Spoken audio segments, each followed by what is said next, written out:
Property values continue to rise even in periods when you might expect them not to, like when interest rates are high or rising.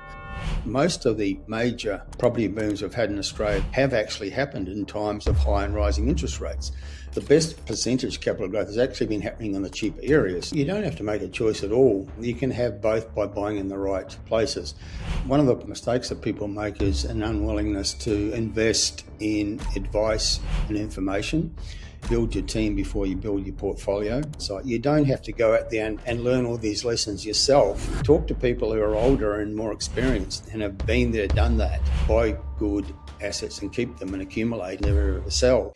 G'day everyone, welcome back to another episode of the Australian Property Investment Podcast. You'd be living under a rock if you haven't heard the name Terry Ryder. He's featured on a previous episode of our podcast, and he's back again. And we're going to talk about his latest book that's come out, Why Property Values Rise. And mate, I read through this, made a very easy read, if I can say so myself. So if you're looking to pick this up and get stuck into a book for 2026, I would say put this on your reading list. Now, I want to start off not with an intro, but I want to start off with something from your book, Terry, if that's all right.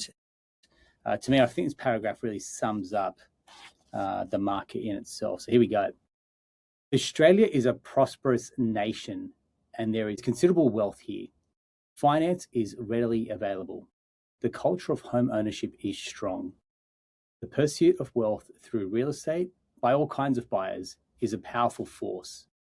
In terms of economic disruption, such as the COVID period, real estate thrives because Australians trust the solidarity of bricks and mortar. Mate, I love it.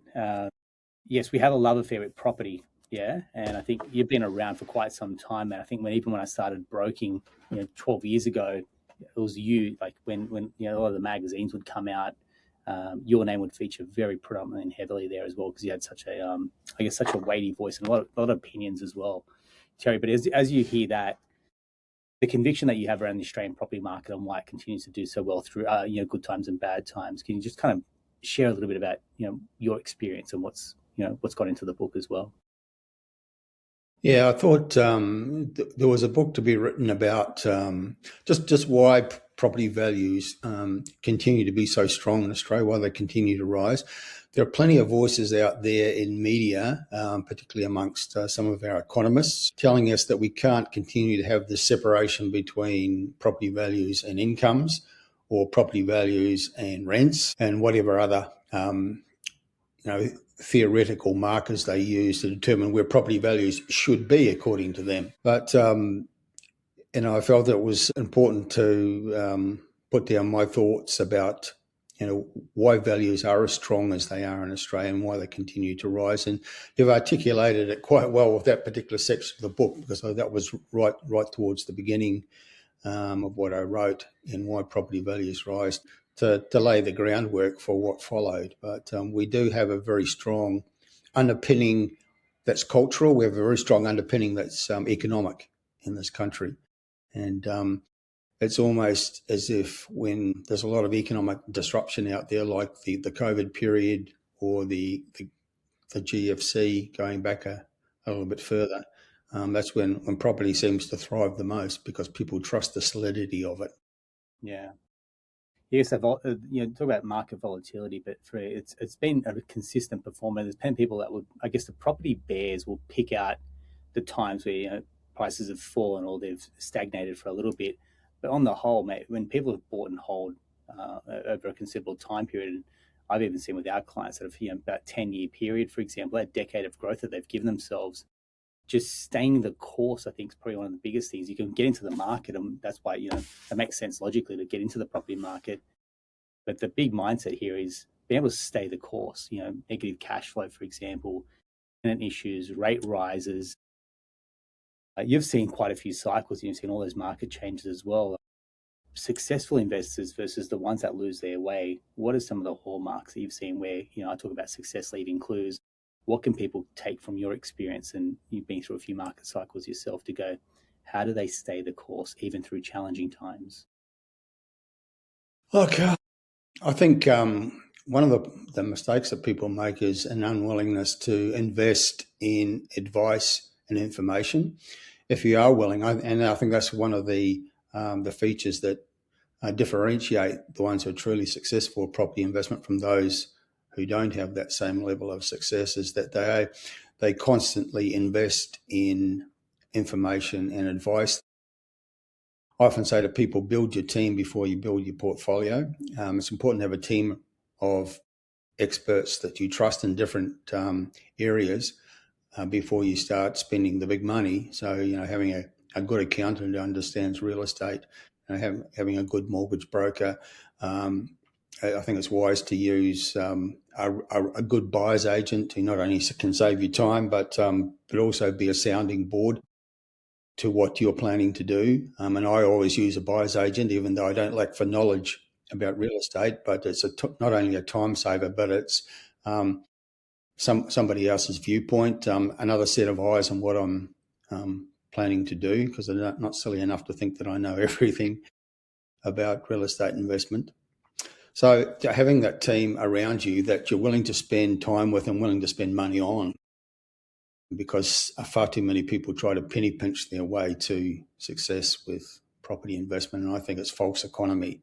You really do need to be willing to spend relatively small sums of money on all those professionals you should have around you in your team, because if you're buying in the right places, the capital growth you'll get will pay for that many times over. Spot on.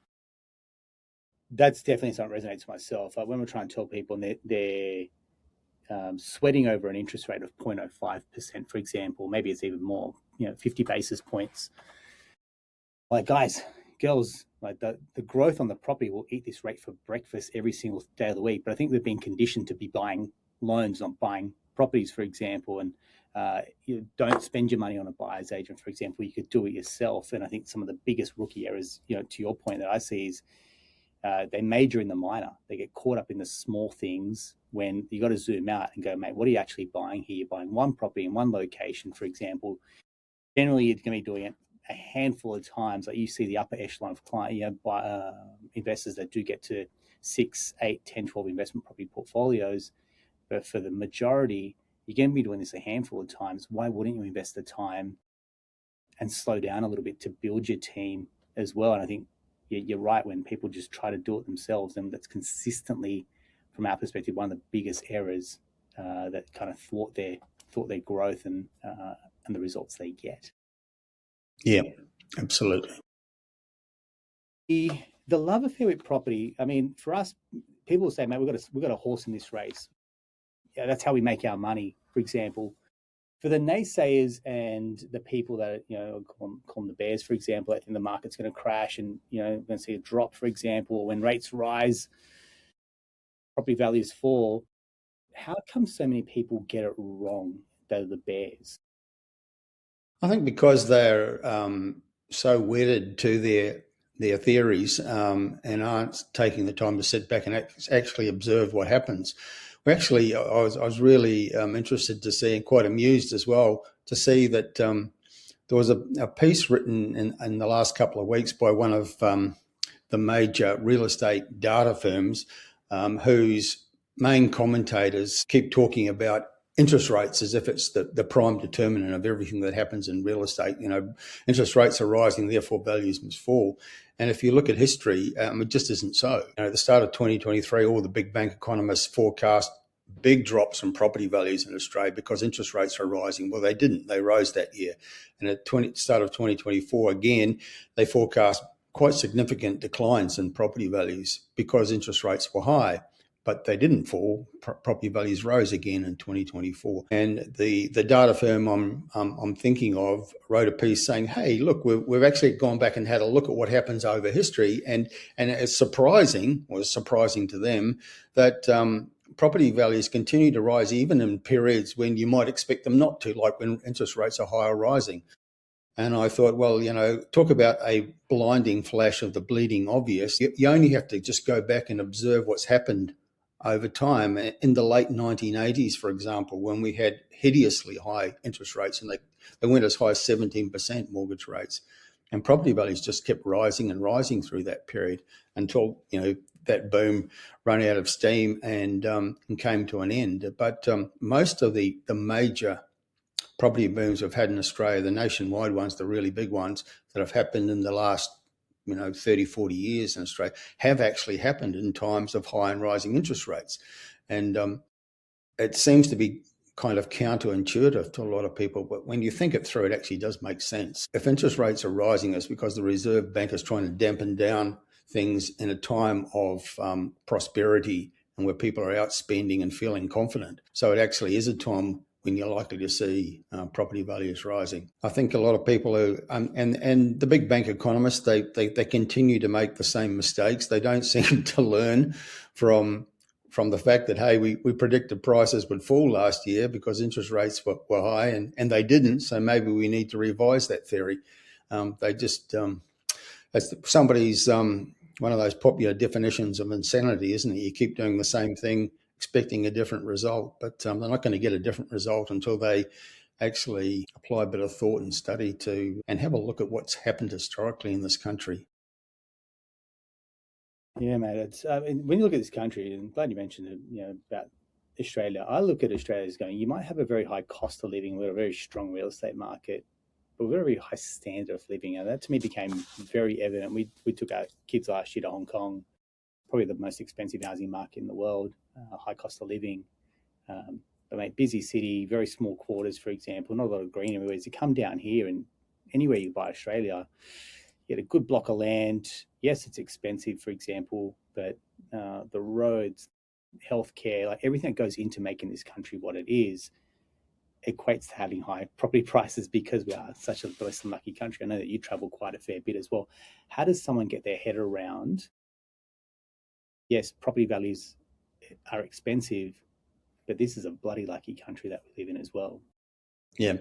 Well, yeah, it doesn't take a lot of time or thought to come to that conclusion, doesn't it? And I think one of the significant things for me is that we have a disproportionately high percentage of our customers in our business at Hotspotting who are people who come from other parts of the world, people who are migrants to Australia or the children of migrants. They're the people who see the opportunity because they come from places that are less prosperous and less fortunate than Australia. And they come to Australia and they recognise that this is a place that if you work hard and save and invest, you can do very, very well.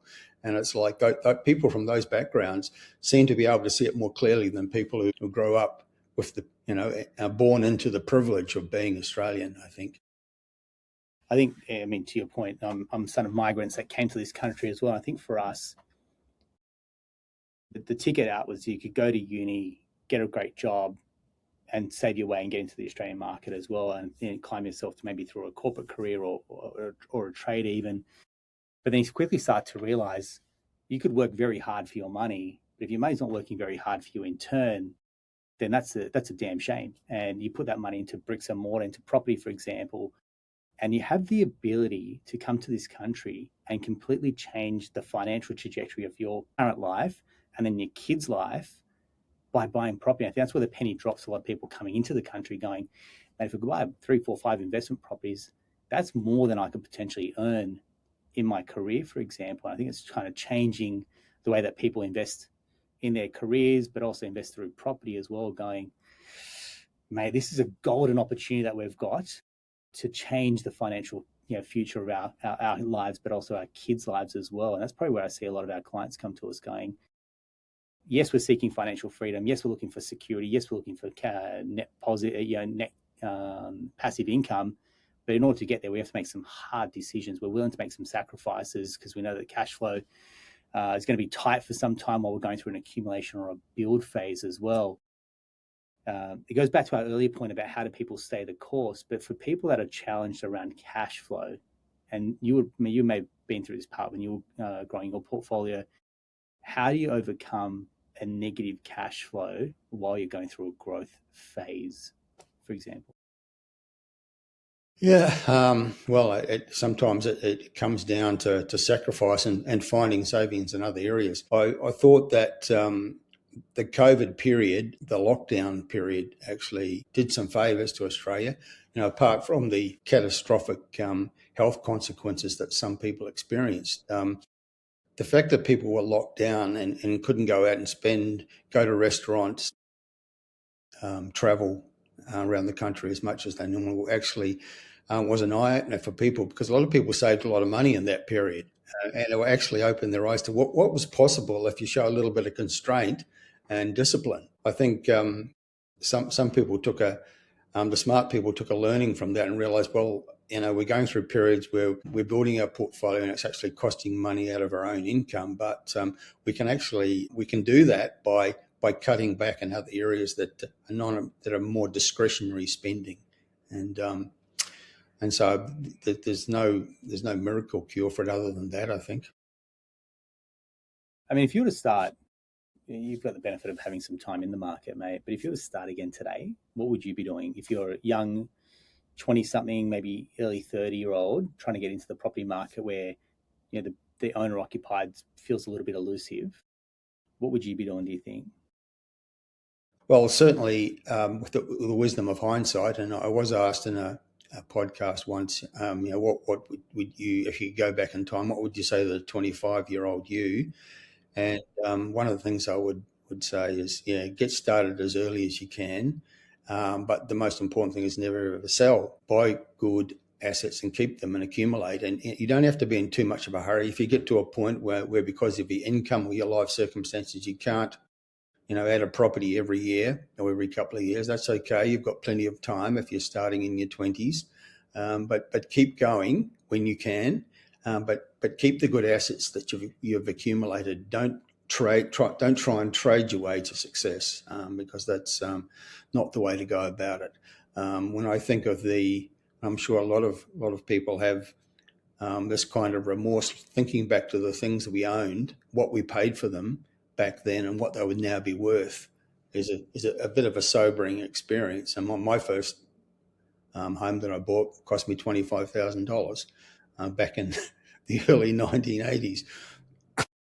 I think my second property was cost me $50,000 in Brisbane, perched on a hill with views up the Brisbane River to the Gateway Bridge. The land alone would be worth well over $1 million these days. Unfortunately, I didn't keep it. I sold it to buy something better. But that's the thing, I think, that I wish I knew back then, is the wisdom of accumulation and taking your time and just having a strategy and sticking to it. Too many people get distracted by bright and shiny objects along the way. Get advice, invest in information and advice, develop a strategy that makes sense to you and apply it, and accumulate. Is that a sentiment, do you think, that's come with a bit of time under your belt, Terry? I'll give you an example. Like when you're 20-something, to get to 40 years old feels like that's a long time away. And you and I, it's probably gone like that. But when I'm talking, say, younger clients, say younger investors, that time horizon of 10, 15 years feels like it's almost impossible. I think maybe it's just that a younger brain can't see that far into the future, right? You and I saying, hey, if you're 25, under 30, and you're going, just buy one or two a year, and they're going, man, I want to go quicker. I'm saying, mate, this is a long game. If you stay the course, put one foot in front of the other, you will stack a portfolio quicker than you realize, than trying to shortcut it. And shortcut can be the long way, because you've made plenty of errors. You bought in the wrong location. You bought hastily. That property that you bought is now costing you more money than it could have earned you, for example. You've dropped that strategy that you started with, and now you're trying to chase an Airbnb, or you're trying to chase a fixer-up, or you're trying to chase a development opportunity. And I see this daily, where if you had simply stayed the course, you would be in a much better position. But the younger brain probably doesn't have the ability to see that far into the future. Yeah. Whereas you and I have the benefit of hindsight, and that changes the way that we can look at building out a portfolio. Yeah. But as a young person, you don't have to have hindsight to benefit from. You can benefit from other people's hindsight. You don't have to go out there and learn all these lessons yourself. Don't feel you need to do that. Talk to people who are older and more experienced and have been there, done that, and avoid making the mistakes that they made. That's the smartest thing you can do. You don't have to go out and trial and error and learn from your own mistakes, because there are people out there who have gone before you who can teach you about the mistakes to avoid. Yeah, thanks, mate. If you're younger or a newer investor, I think that's probably the real takeout that I want you to have as you're listening to this, going, run your own race, play your own game. Hey, don't compare yourself or don't try and compete with someone on the size of your portfolio. Literally, if you stay the course, you will benefit from time in the market, but buying the right quality property as well. That's one thing I'm going to say here. The next part is what works for someone may not work for yourself. So you got to work with the confines that you have. If you're a single, then you can't compare yourself to a double income household, for example. We have some clients that go and get money from parents. If you don't have the banker mum and dad, or they don't have the ability to do a guarantor loan, you just can't simply play that game. So I'm just going to use this opportunity to say, hey, do you need to check yourself to go, what are the confines that you're working with? How do you work with the income that you have or where you are in life? And simply find the right team that's going to give you the answers. And too many times I hear clients come to us going, I've been told no, or I've been told that's the wrong strategy. Keep knocking on doors till you get the answers that you would like to hear, or someone that can show you a pathway to keep going and keep building. Yeah. You do have to be very careful about who you listen to, and in particular, you need to be very wary of absorbing too many media sound bites. I think one of the things that you need to do is tune out all that white noise in the media and find people who are genuine experts, because right now the airwaves of real estate are cluttered up with so many people presenting themselves as experts who aren't, and you're just seeking to make a fast buck out of real estate by presenting themselves as experts. So, yes, you've got to speak to as many people as you can, but be very careful about who you take advice from. Yeah, I mean, to your point around conflicting information, right? I mean, you're saying before buy and hold, and there'll be a school of thought going, hey, mate, buy, sell, trade, for example, trade in and out of markets, and that's the way to kind of maximize your profit.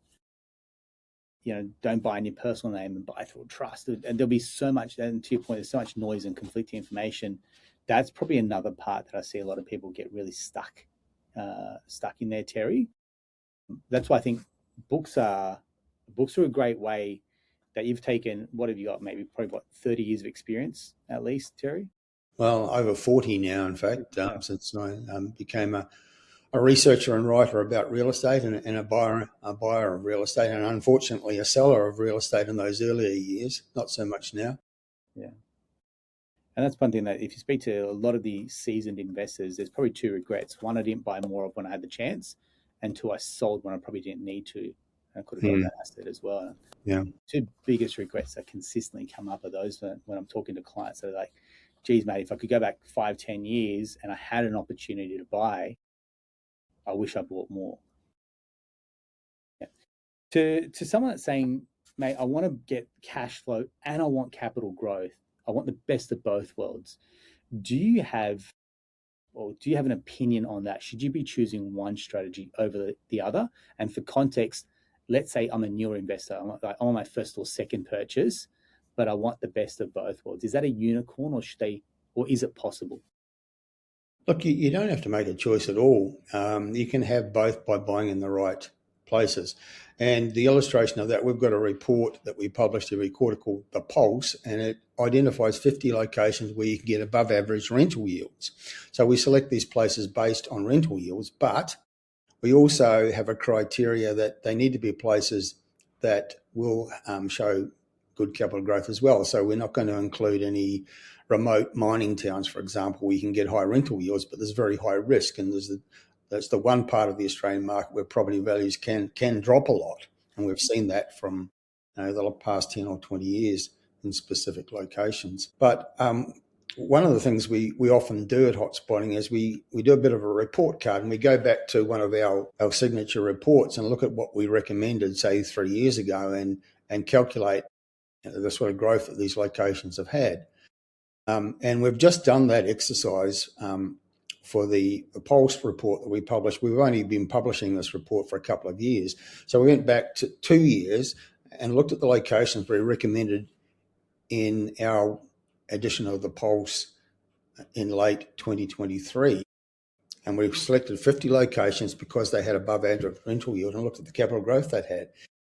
They all had capital growth, definitely, but 45 out of the 50 had grown more than 30% in 2 years, but most of them had grown more than 50% in 2 years, and the best had grown 80 to 88% in 2 years. And one of the lessons there is that what we've been seeing in the last 5 years is the best percentage capital growth has actually been happening in the cheaper areas. Now, it's a little bit counterintuitive for a lot of people who believe you've got to buy in the quality locations to get the best growth. Well, no, in actual fact, it's the more affordable areas that show the best growth. So it becomes a winning trifecta for people, a win-win-win situation where if you're buying in the right areas, these affordable areas with the credentials for growth, you got a cheaper buying price, you're getting better rental yields, and you're also getting superior capital growth. The places we recommended for their high yields a couple of years ago have had extraordinary capital growth, and most of them, and they're on target to double in value if they keep growing at the same pace in 4 or 5 years, which is exceptional performance. So I mean, it's a pretty emphatic answer to that question, isn't it? You don't have to choose between high yields and growth. You can have both by selecting your location wisely. Right, so if we go back to that report and say you got an area that's done 88%, what was that location? Some of those locations were locations in Perth in Western Australia, but also some of them were in Brisbane, regional Queensland, Adelaide. So, what we've seen in the last, say, 3 years is that Queensland, South Australia, Western Australia have definitely led the nation on capital growth, both the regional markets of those states and the capital cities of those states. So a couple of years ago, we were recommending, suburbs of Perth where you could buy, in the 300,000 or 400,000s and get 6% plus rental yields on houses. Some of the regional markets of Western Australia, like Geraldton and Bunbury, regional cities of Queensland, like Townsville and Rockhampton, where a couple of years ago you could buy cheaply and get great rental yields. Not so much anymore because they've had such incredible price growth.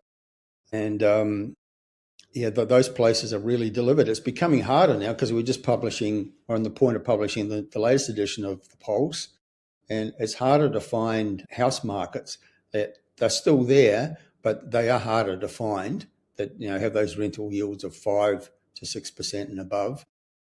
Time has forced us to divide that report. Initially, it was 50 house markets. Now it's 25 house markets and 25 unit markets because you can get those better rental yields more readily in unit markets now. But that's fine because we're also getting very, very good capital growth in unit markets. That's one of the major changes that we've seen coming into Australian real estate for various reasons. More and more people are making the choice to buy attached dwellings, not just for affordability, but for other reasons as well. And we're seeing more and more instances where units are outperforming houses in the same location on capital growth. And we saw that in 2025 in Brisbane and Perth and Adelaide and regional Queensland and other parts of Australia where the growth in unit values was higher than the growth in house values. So people are finding that combination of high rental yields and high capital growth in unit markets as well now.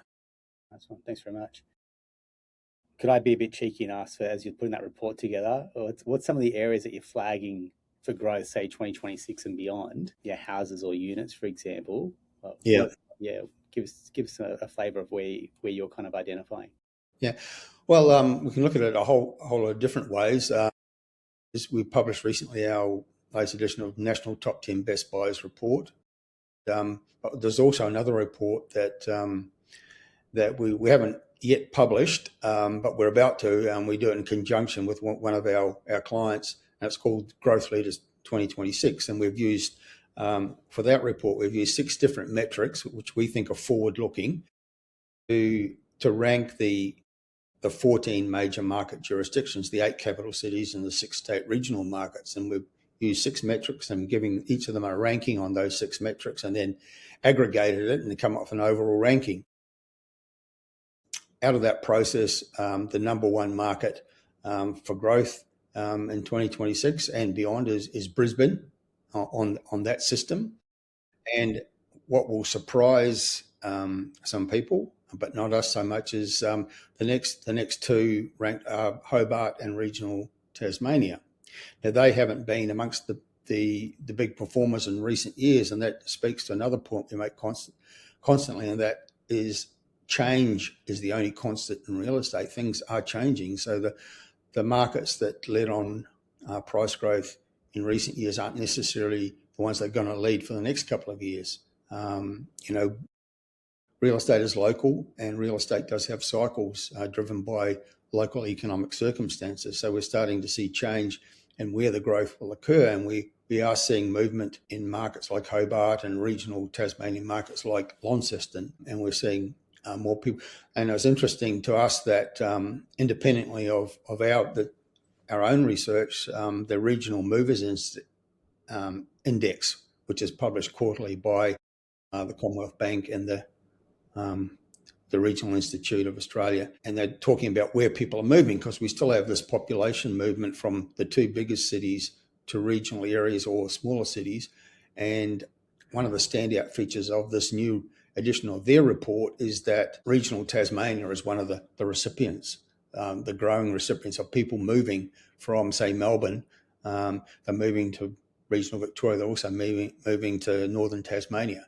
So those are some of the places that are really starting to come through. We're still going to see pretty good performance this year from Adelaide and Perth and regional Queensland. But one of the things that really stands out for me, Aaron, at the moment is that unusually we have universal strength across markets in Australia.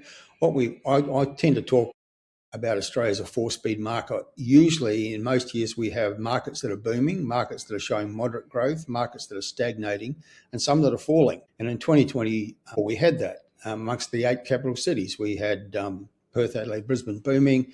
We had other cities that had moderate growth. Canberra was pretty much zero, and Melbourne was -3 or 4.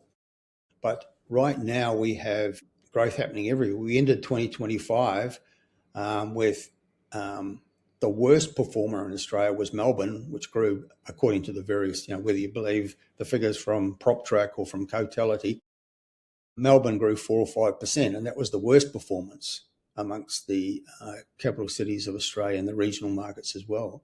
So right now we have, for various reasons, we have the unusual situation where there's universal strength in Australian property markets, and we can talk about the reasons for that, but it's not really that common. Yeah, right. It's almost like COVID, where the whole country was on fire, for example, and you could just throw a dart at the dartboard and do pretty well. But yeah, to your point around what are the reasons, if you're looking at 2026 and there's talks about potentially 2 rate rises, for example, and again, we talk about counter-cyclical thinking, why do you think the property market is deemed for such strength this year? Yeah, well, I think if we do have a couple of rate rises, it's not irrelevant, but it's not the big factor that the economists and the media seem to think it is. They're just obsessed with interest rates, and they keep making the mistake of assuming that if interest rates go up, then property markets will stall or fall, and they won't, because there are more powerful forces than interest rate decisions out there driving values higher. And in simple terms, it's really supply and demand. We have very high demand in this country at a time of very low supply. We've got a shortage of everything that matters. We don't have enough new homes being built, and we can't because the costs are too high. There's shortages of material still, and shortage of tradespeople still. The federal government keeps talking about its target of 1.2 million homes. It will never be reached because they haven't facilitated the conditions to make it possible. We've got shortages of rental properties. We've got shortages of listings of properties for sale. And against that background, we've got high demand, which is being supercharged by the federal government's scheme to supposedly help first home buyers, but also the state government schemes helping first home buyers. So there's a lot of stimulus in the market bringing extra demand. We have big population growth. Overseas migration is still very high and has been for a number of years, so that's feeding into it. We've also got internal migration, so many parts of the country got people like moving from the 2 biggest cities to other parts of Australia, and that's boosting demand in many parts of Australia. But the biggest and most not talked about factor is we've got this massive infrastructure spend happening, and we believe very strongly at Hotspotting in the powerful force of infrastructure investment as a catalyst to real estate growth. And right now we've got an unprecedented level of infrastructure investment happening around Australia. New roads, new rail lines, new universities, new hospitals in particular, massive number of hospitals, thousands of billions of dollars worth of investment in these kinds of infrastructure projects. And they generate economic activity and jobs in the areas in which they're happening, and that pumps up the property market. So, there's something like $2,000 billion worth of infrastructure projects happening. It's bigger than it's ever been, and it's a huge, huge factor that the economists and the journalists aren't talking about because they don't understand how powerful a force that is.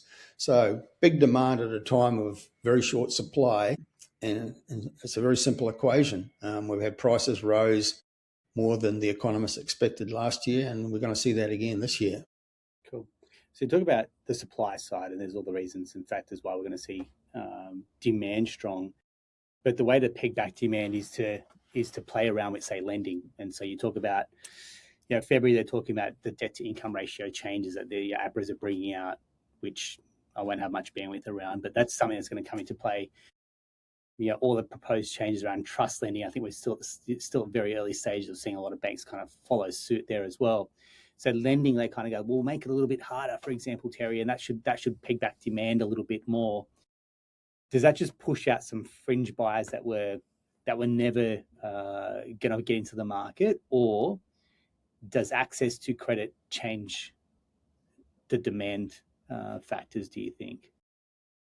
And you got to think back to, like, you remember the interest only changes and how that was kind of positioned that was going to be, and that did kind of slow down lending for a bit in the market there for a little bit as well. Do you think that will have an impact, is my follow-up question there for you? Well, it depends what they do and just how severe it is. But to me, it's really tinkering at the edges. The thing that stands out for me, one of the reasons we're in this particular situation of short supply and what the media calls the national housing crisis, is because the politicians are putting their energy into all the wrong areas. They're not actually dealing with the fundamental problems. And we've got state governments who are clamping down on the behaviour of landlords. They're clamping down on real estate agents, underquoting, all these things. They're tinkering at the edges with these various clampdowns, clamping down on so-called dodgy builders. It's all great stuff, but it's not dealing with the core issues, which are, shortage and the high cost of creating new dwellings. And so the fundamental problems continue to exist. So housing continues to be expensive and in short supply. They just don't get it, Aaron. They're putting their energy into all the wrong areas rather than biting the bullet and dealing with the reality that years and years of bad political decisions have created this housing crisis. And I've got to start walking back. For example, in hideously high cost of creating new dwellings in this country. I highlighted in a broadcast earlier this week the fact that in New South Wales, the state government development entity is called Landcom, and their job is to go out there and facilitate major housing estates in some of the areas that the developers don't want to go. And they've just scrapped a series of projects in Western Sydney. Why? Because they don't stack up. They're too expensive. It's become too expensive. Even the government developer, with all its advantages, can't make it feasible. So they've scrapped projects that would have added thousands of new homes to Western Sydney and desperately needed. And that's the problem. It's because of bureaucracy, delays, taxation. It's become so expensive to create new house and land packages and new apartments that projects that have approval aren't proceeding because they're not feasible. I mean, it's crazy. There's anywhere that you should be building. You think about the Western Sydney corridor, for example, as a prime market to go, well, if you're going to add new supply there, that would be ripe for the picking. But, mate, they can't even get their numbers to stack up. You and I probably do with enough developer clients in our circle or people that are in development, and they just cannot get even their projects at a smaller level with duplex, 3-packs, 4-packs, small-scale units. They can't even get their numbers to work. So, yeah, right, on a bigger and grander scheme when it's land releases, house and land packages through the government, like Landcom, for example, there's a bigger problem when those projects can't get off the ground. You're relying on your Stocklands of the world and your Mirvacs to build the bigger less livable type communities, but they just like build them big, build them cheap, for example, and try. I think that's the only way to get them in there is to build them cheaper, lesser quality, for example. I mean, you could talk about bloody 3D printing homes and all this palaver, but none of that actually solves the bigger issue when you keep going upstream, right? Yeah. Yes. Well, the Productivity Commission produced a report last year which laid out some of the problems quite starkly. And, it takes twice as long to produce a home as it used to in the 1990s. Now, our productivity should be more, not less than it was 30 years ago with, technology, etc. But it's got worse. And they blamed, in simple terms, bureaucracy in various forms. That's what has to be addressed. But, the people whose job it is to address it are the people who have caused the problem. So it's not likely to be solved anytime soon. So we're going to continue to have this problem, and we're going to have this endless scapegoating in media. Everyone's been blamed for the housing crisis, and investors with negative gearing. Migrants have been blamed, foreign students taking rental properties, baby boomers who refuse to downsize, NIMBYs who won't allow new developments in their suburbs, etc. Everyone's been scapegoated except the people who are really responsible, and that's the politicians and the bureaucrats. I love it. Yeah, to that point, and there'd be a lot of conversations online. So if you're listening, like, you see some of these property forums or the property groups, and they've got all these reasons why, government, to your point, NIMBYism, for example. And you said it before, how do you shut out the noise? And if you're trying to be a successful investor, patience is a virtue, teamwork is critical, playing the long game. But I think the biggest part here is getting in and having some conviction around your strategy and what your strategy entails. I think, to me, is one of the biggest things here. Terry, I want to say thank you very much for your time. Could I be polite in asking for a few copies to give away? Would that be something we could do? Absolutely. I do have a box of those books, and so I can certainly send you some. You don't write a book like this to make money, because that's a false motivation. You do it because you've got something to say, and so I'm happy to give away some copies just to get the information out there and to assist people. The sections on the mistakes to avoid, but more particularly, there's a lot of information about what does work, and where to find those special locations that outperform. Yeah, love it. Thank you very much for being generous there, Terry. If you're listening, you're like, mate, this is something that's interests you, drop us a message, whether that's through our Instagram or send us a message via YouTube as well. And you want a copy of the book, I'd love to share the knowledge. And like you said, Terry, what it does is distilling down all those years of experience that you have being through market cycles.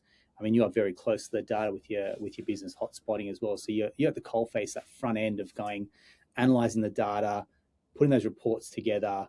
You've got years of experience that we can go back and go, were we actually on the money here? And you can probably consistently see, hey, we pegged these locations and they've done particularly well. And yes, it might cost a few dollars for these reports, but like you're saying, spend a bit of money to make more money as well. Yeah, find mentors. I mentor people, but I also have mentors, and my mentors have mentors. It's a never-ending process. People who are successful are smart enough to know that they've still got stuff to learn. So they have their mentors as well, even people who have been fabulously successful. So take that on board. As always, mate, thanks for being generous with your time. We'll include links to Hotspotting if you want to check out what Terry does with his business as well. Like I said, the book's on offer for a few listeners. As always, thanks very much for tuning in, and we'll talk to you all next time. Okay, you're welcome, Aaron.